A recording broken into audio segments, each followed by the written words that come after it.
하나님께서 오늘 우리에게 주시는 말씀은 이사야서 6장 1절에서 13절까지 말씀입니다. 이사야서 6장 1절에서 13절까지입니다.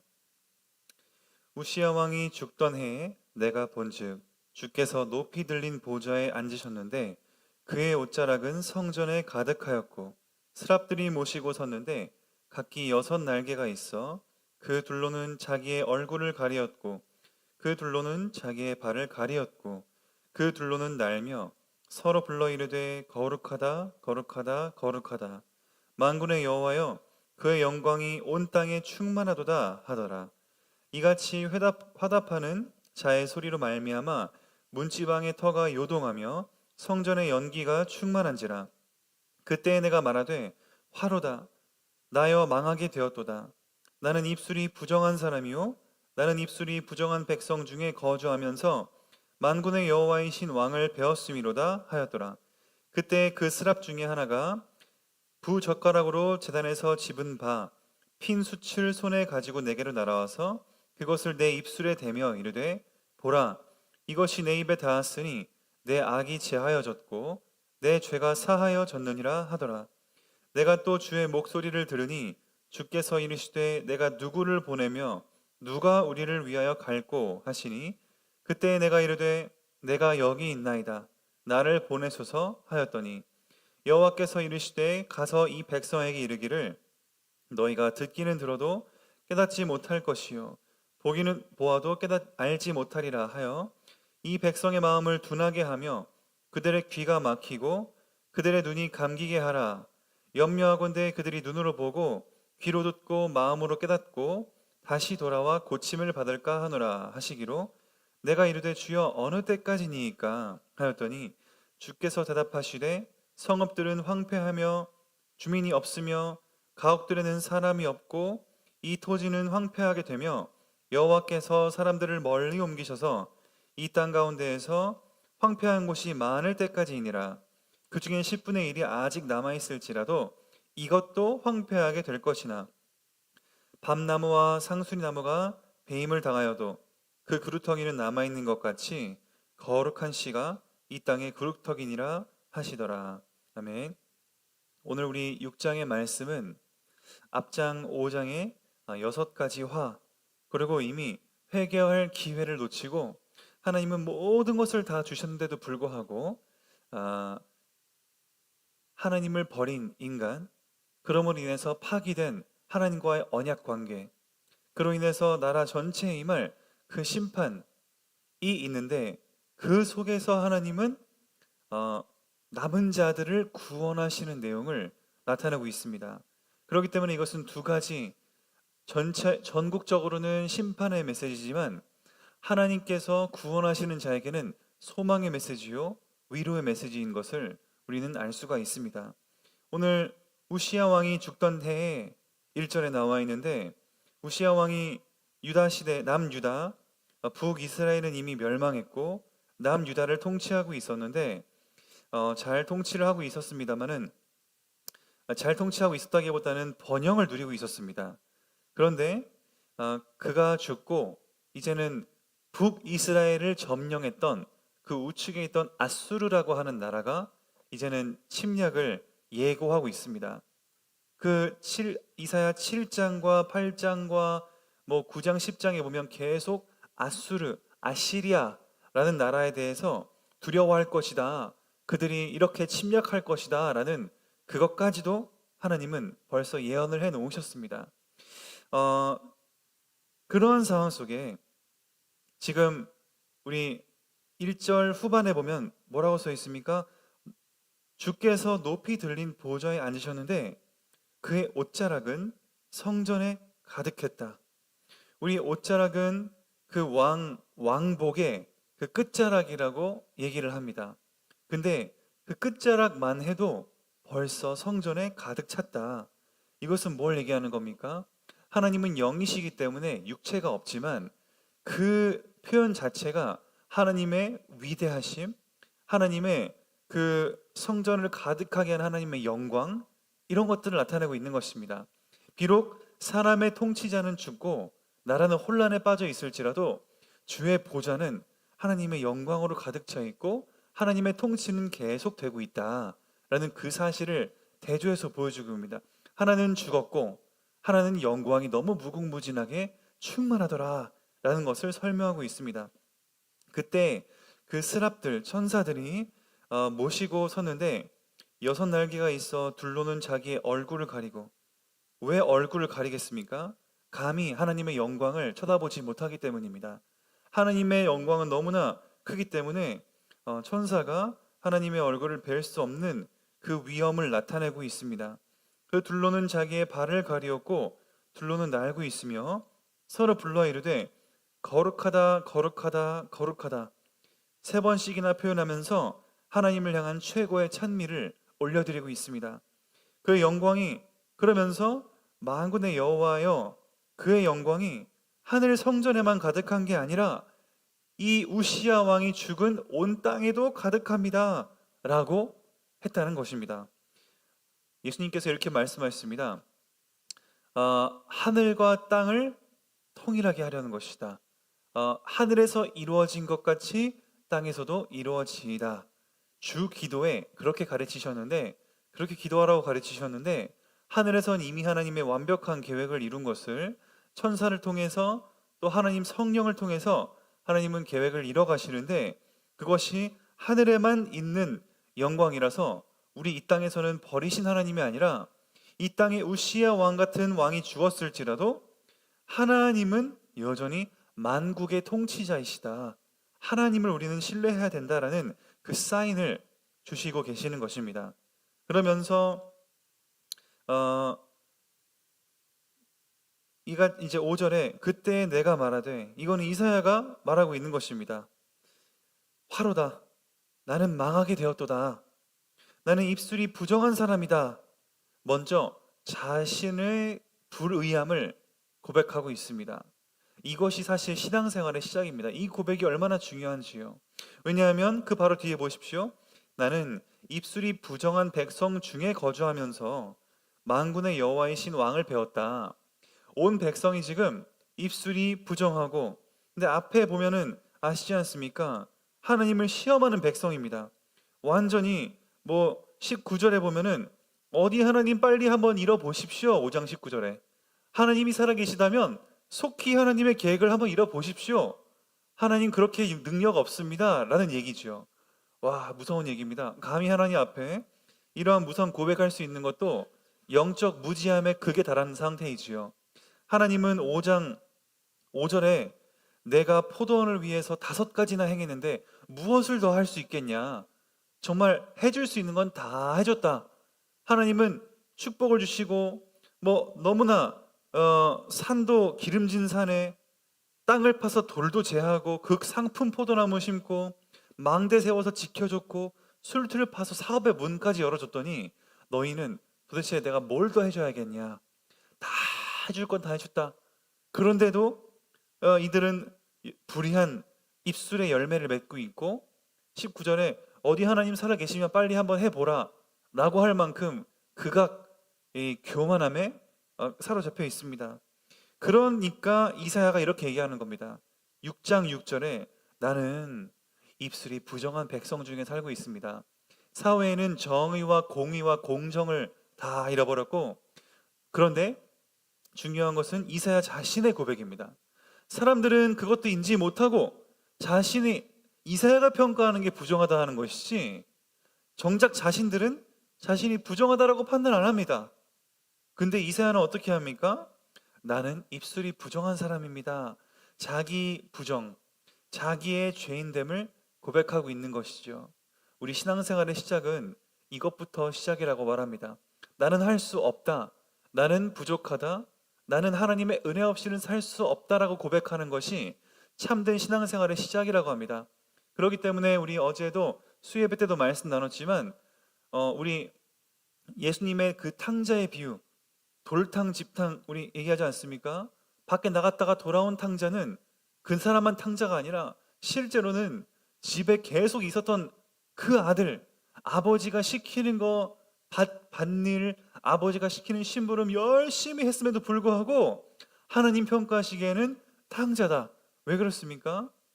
부모님은 시키는 것만 잘하는 것이 아니라 진짜 부모님의 생각, 부모님만 교제, 그렇다고 하지 않습니까? 정말 효도는 부모가 전화 잘하고 얼굴만 잘 보여도 충분하다고 할 만큼 그 효도의 본질은 정말 마음이 소통하고 교제하는 것에 있는데, 그냥 부모님께 이 심부름이나 잘하고 시키는 것만 잘하는 기계적인 존재가 아닌, 근데 집에 있는 그 탕자도 마찬가지였습니다. 정말 집안에서 교회로 비유하면은 헌금 열심히 하고 헌신 열심히 하고 뭐 봉사 열심히 하는데, 정작 하나님의 마음에 관심이 없다면 하나님은 그것을 뭐라고 평가하신다 그랬습니까? 탕자라고 평가하신다는 겁니다. 너무 슬픈 일이죠. 이들이 이런 것입니다. 이들은 뭐 하나님 시키시는 것도 안 했지만, 근데 이들이 봤을 때는, 이들이 자신을 삶을 봤을 때에는 전혀 하나님의 마음을 살피고자 하지 않고, 심지어 어이구 뭐 하나님 살아 계시면 한번 해 보시지요, 이러한 극악 교만함인데, 이사야는, 그 중에 살던 이사야는 적어도 하나님 저는 할 수 없습니다. 하나님, 이것이 하나님이 찾고자 하는 그 마음입니다. 하나님은 우리에게 이 소리를 듣고 싶으신 겁니다. 우리가 하나님의 은혜 없이는 살 수가 없습니다. 나는 비록 구원받아서 신분적으로는 의인일지라도 내 삶은 완전히 죄인입니다. 그렇기 때문에 입술은 부정한 자입니다. 그 속에서 하나님 지금 뵙고 있습니다 하고 있는 겁니다.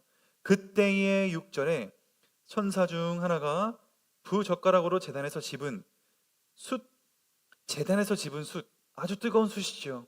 그런데 그것은 뭘 얘기하고 있습니까? 재단에서 집었다는 것은 죄사함, 재단은 짐승을 잡아서 각을 뜨고 뼈와 피와 살을 바르는 작업을 통해 예배, 하나님께 정결 제사를 드리기 전에 하는 이 재단인데, 거기에서 숯을 가져왔다는 것은 정결과 죄사함을 의미합니다. 거기서 네 개로 날라와가지고 7절에 어디에 됩니까? 자신이 부정하다라고 고백한 그 입술에 대는 것입니다. 그러면서 보라, 이것이 내 입에 닿았으니 내 악이 제하여졌고 내 죄가 사하여졌느니라 하더라. 하나님은 이 입술의 고백을 기다리신 것입니다. 하나님께서는 지금 이사야 부르시기 전입니다. 이사야를 본격적으로 쓰시기 이전에, 부르시기 시작할 때에 이사야가 하나님께, 하나님, 내가 하나님 뵀는데 내 입술은 부정한 열매입니다, 그 고백을 부정한 자 중에서 듣고 싶으셨던 겁니다. 그러니까 천사를 통해서 죄를 사해 주시는 그 은혜가 즉시 임했다라는 사실을 볼 수가 있습니다. 내 죄가 사하여졌느니라 하더라. 그 다음에 일어난 것이 뭡니까? 8절.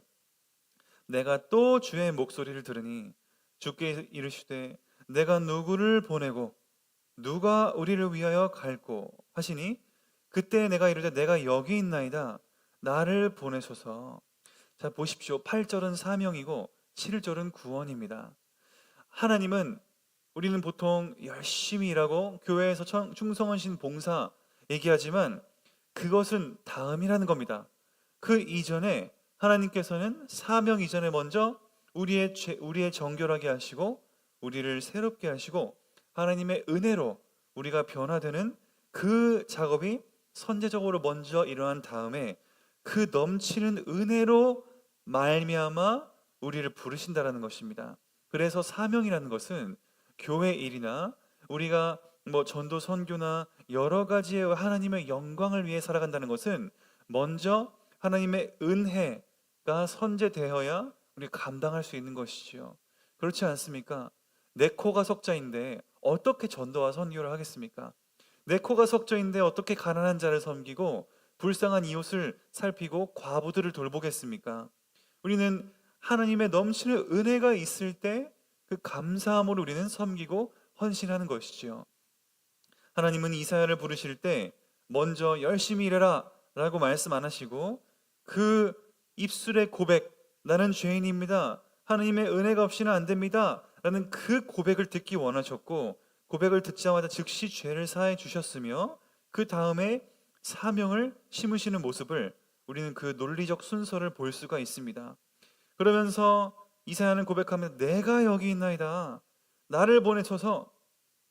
우리 보통 믿음 없는 자들은 누가 여기 있습니까? 하면은 제가 여기 있습니다. 쟤를 보내소서, 이렇게 남을 보내소서 하고 자기는 내 코가 석자입니다 할 수가 있는데, 은혜가 충만한 자는 나를 보내소서, 내가 여기 있나이다 이렇게 고백하면서 9절에 하나님의 사명의 구체성을 띠십니다.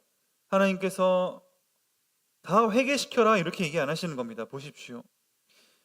앞에 5장과의 연결 흐름을 생각하시면, 아, 지금 언약 파기와 심판의 시점에 와 있는 것이 분명하구나.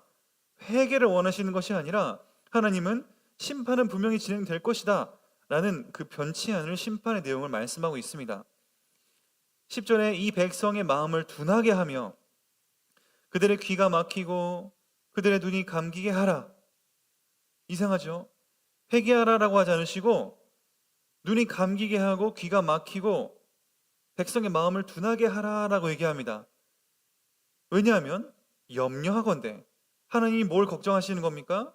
그들이 눈으로 보고 귀를 돋고 마음으로 깨닫고 다시 돌아와서 그래서 고침받을까 하노라. 지금 시대적 상황에서는 하나님의 6가지 화가 임하고 전국적으로는 이 전체적인 심판이 있을 것이라는 그 얘기를 하고 있습니다. 그러면서 오히려 회개할까 두렵다. 그러니까 이사야가 11절에 주여 그러면 언제까지 심판이 있겠습니까? 우리나라가 언제까지 심판이 있을 것입니까?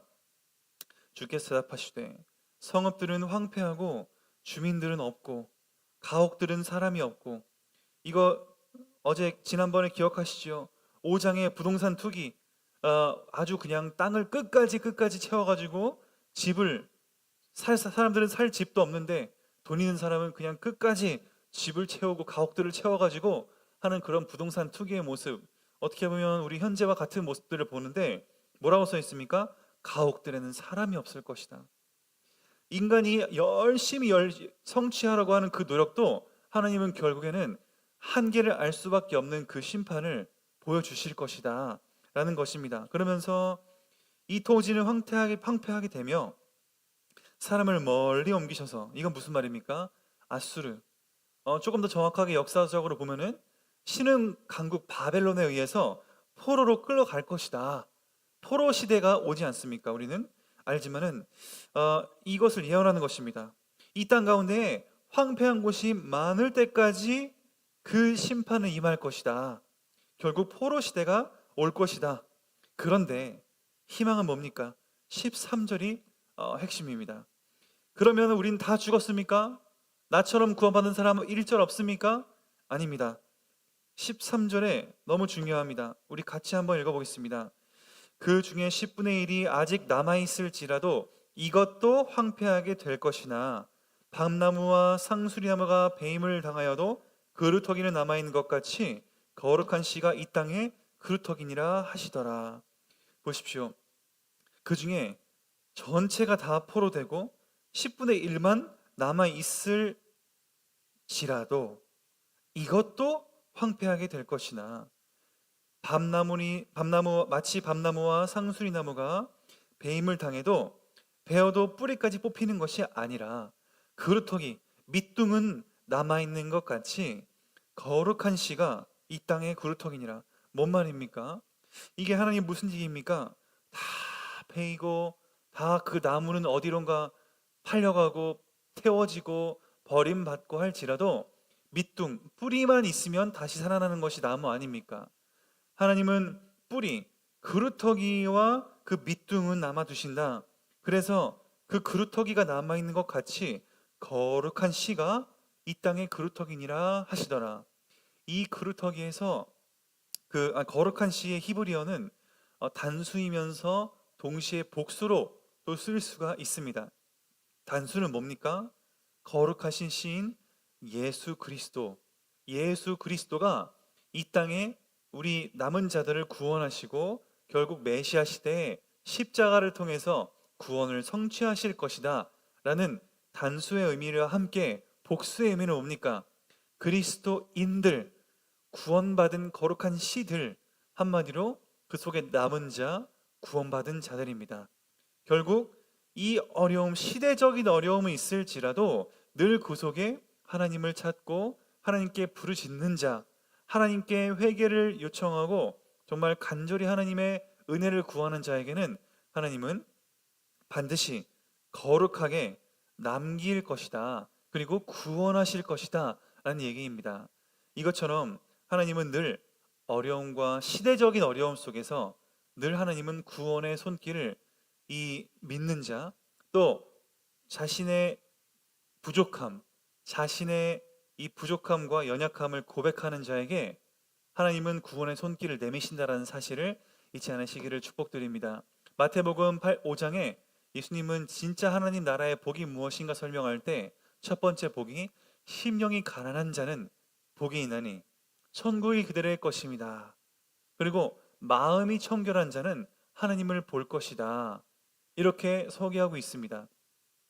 우리가 이 아무리 시대가 어렵고 경제적으로 어렵고 정치적으로 어렵고 대통령이 바뀔 때마다 정치도 바뀌고 교육도 바뀌고 아이들은 갈피를 못 잡고 정말 많은 어려움 속에 있을 수 있을지라도 그것을 저희는 시대를 탓하거나 위정자들을 탓하거나 그렇게 해서 늘 불편한 마음을 가지고 염려할 것이 아니라 하나님의 국지적인 어떤 전국적인 심판이 있을 거나 아니면 저희가 이해할 수 없는 그러한 어떤 시대적인 위기가 있을지라도 어떠한 시대든 상관이 없습니다. 늘 하나님은 남은 자, 그 하나님의 그루터기는 남겨두시기 때문에 우리 성도님들은 걱정하지 마시고 늘 하나님을 신뢰하고 의지하시기를 축복드립니다. 그리고 우리와 연결된 하나님의 사람들을 통한 그 기도를 하나님은 들으시기 때문에 하나님은 우리를 통하여서 간접적으로나마 이 시대를 통해 느낄 수 없는 그 일시적인 어떤 친구들과의 어떤 대화, 또 어떤 유흥, 이러한 정말 일시적인 쾌락에서 느낄 수 없는 그 지속적인 하나님의 사랑, 하나님의 그 평안, 세상이 줄 수 없는 평안. 친구와 잠깐 얘기했다고 해서 나중에 지난번에 친구랑 얘기했던 순간 생각하면 평안해지십니까? 아니지요. 일시적으로 떠나가는 겁니다. 그러나 하나님과의 관계를 회상해 봤을 때에는 다시 평안이 오기도 합니다. 왜 그렇습니까? 하나님은 지금도 살아서 역사하시는 하나님이고 하나님의 은혜는 세상이 줄 수 없는 평안이기 때문입니다. 그것이 요한복음 14장 27절에 기록이 돼 있지요. 그래서 우리 사랑하는 성도님들께서는 오늘도 하나님의 평안을 누리시길 바랍니다. 아무리 시대가 악하고 아무리 이해할 수 없는 우리가 상황에 처해 있을지라도 늘 주님은 항상 살아서 우리 안에서 우리를 위하여 간구하고 계십니다. 그것이 히브리서 7장 25절입니다. 우리를 위해서 항상 살아계셔서 영원히 우리를 위하여 간구하신다. 우리가 하나님을 부족하고 연약하고 불신하고 할지라도 하나님은 우리를 위해서 간구하고 계신다. 그것이 우리에게는 위로요, 은혜의 통로인 줄을 믿습니다. 그러한 축복 속에 오늘도 승리하시기를 예수 그리스도 이름으로 축복을 드립니다. 기도하겠습니다. 하나님 감사합니다. 우리가 하나님의 사랑과 평안을 힘입어서 오늘 하루도 넉넉히 승리하기를 원합니다. 주님, 여전히 내가 봤을 때는 이해 안 되는 시대적 상황, 또 이해 안 되는 우리의 주위의 상황이 있을 수 있지만 이사야는 적어도 그 부정한 입술의 열매를 고백하는 자들 속에서 자신의 부족함을 고백했습니다. 그때 하나님은 제단에 핀 숯불로 우리를 정결하게 하시고 하나님의 넘치는 은혜와 더 나아가서 그들을 향한 사명까지 하나님은 주셨습니다. 하나님, 그것이 놀라운 은혜고 우리가 세상을 넉넉히 이길 수 있는 은혜인 줄을 믿습니다. 오늘도 우리에게 그 은혜를 허락하여 주시옵시고 정말 넘치는 그 은혜로 우리가 세상을 섬기고 세상이 줄 수 없는 사랑과 평안을 간접적으로나마 우리가 줄 수 있는 우리 아름다운 신앙인들 되게 축복해 주시옵소서. 예수 그리스도 이름으로 감사하며 기도드립니다. 아멘.